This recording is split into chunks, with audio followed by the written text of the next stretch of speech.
Kazi na utu. Asante.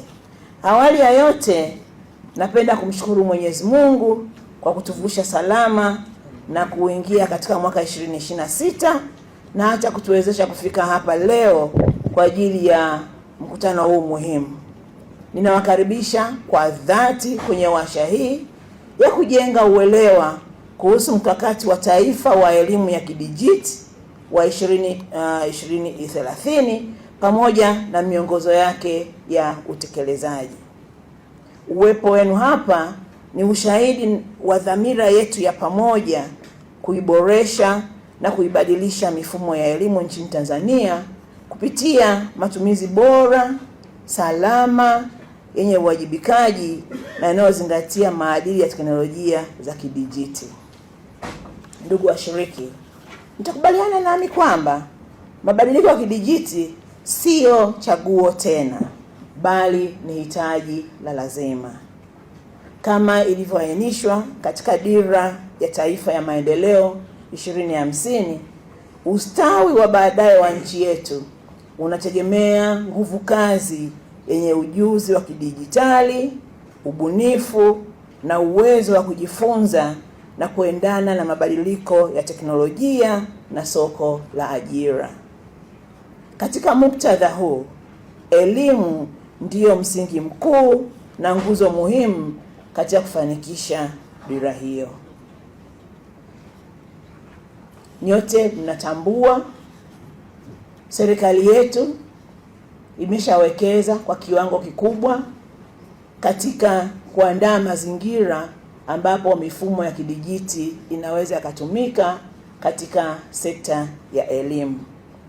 Mtakumbuka serikali kupitia mifumo mbalimbali na ufadhili mbalimbali wameweza kufadhili wataalamu kwenda kupata ujuzi ili waweze kusaidia vijana walio katika taasisi za elimu kuweza kujifunza kidijiti. Kwa serikali inafanya capacity building. Na kwa namna hiyo sitaacha kutaja kile ambacho ufadhili wa Samia katika masuala ya data science unafanya. Na hii ilikuwa ni hatua muhimu ya serikali kuhakikisha kwamba kweli tunapata wataalamu waliobobea kuja kutumia teknolojia katika kufundishia, lakini pia katika kuchangia katika sekta mbalimbali.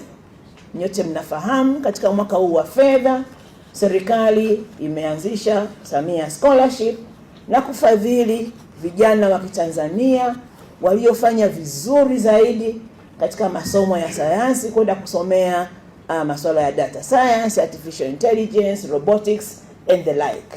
Kwa hiyo ni hatua kubwa sana ambayo serikali yetu imefanya. Na tayari vijana hao wako mbioni kuelekea katika vyuo vya hali ya juu huko ulimwenguni ili watakaporudi waje na ujuzi mahiri ambao ni wa kimataifa na hivyo kuchangia katika kuendeleza matumizi ya kidijiti katika elimu na kutumia masuala ya artificial intelligence katika elimu na vile vile masuala ya data science. Lakini pia mnatambua serikali yetu imeshanunua vifaa vya kitehama katika taasisi zetu zote. Iwe ni vyuo vya ualimu, iwe ni vyuo vikuu, ziwe ni shule za msingi na za sekondari, zote zimeshakuwa equipped na vifaa vya kitehama na hivyo tayari mazingira yameshawekwa kwa ajili ya matumizi hayo kwa ufanisi. Vile vile serikali imejenga maabara za kompyuta katika shule za sekondari. Na hivyo wanafunzi wetu wanaweza sasa kujifunza kupitia kompyuta na mifumo mbalimbali iliyopo katika shule zao ili kuimarisha elimu yao. Bila kusahau swala la mkongo wa taifa. Mkongo wa taifa sasa umeshafika katika kila wilaya. Kilichobaki katika kwa ukubwa wake ni ile last mile. Sasa kutoa ule mkongo kuingiza katika taasisi mbalimbali, na taasisi za elimu kwa kweli zinapewa kipaumbele kufikishiwa mkongo huo ili vifaa vya kompyuta walivyokuwa navyo, vifaa ambavyo walimu pia wanavyo waweze kuvitumia kupata maarifa mbalimbali ambayo wataweza kuwafundisha wanafunzi wao. Mtakumbuka vile vile walimu walioajiriwa kabla ya 2025 wote walipewa vishikwambi. Walimu wa shule za msingi na sekondari wote walipewa vishikwambi. Kwa hiyo tayari mnaweza kuona serikali yetu imeshajipanga kuhakikisha kwamba matumizi ya kidijitali katika elimu yanafanikiwa. Ndipo hapo sasa Wizara ya Elimu ikaja sasa na mwongozo, ikaja na mkakati kwanza, namna ya malengo ya namna ya kutumia vifaa hivyo, namna ya kuboresha kapasiti za wanaokwenda kutumia vifaa hivyo, na masuala mengine yanayohusiana na masuala ya kidijitali. Kwa hiyo Wizara ya Elimu kama ilivyokuwa ni majukumu yake, tuliandaa mwongozo, tuliandaa mkakati ambao unaweka mfumo wa kitaifa wa pamoja wa kuratibu na kuongoza mageuzi ya kidijitali katika ngazi zote za elimu ili kuwezesha ujifunzaji hata katika mifumo isiyo rasmi. Na sasa hivi mnajua paradigm ya elimu ya watu wazima imebadilika.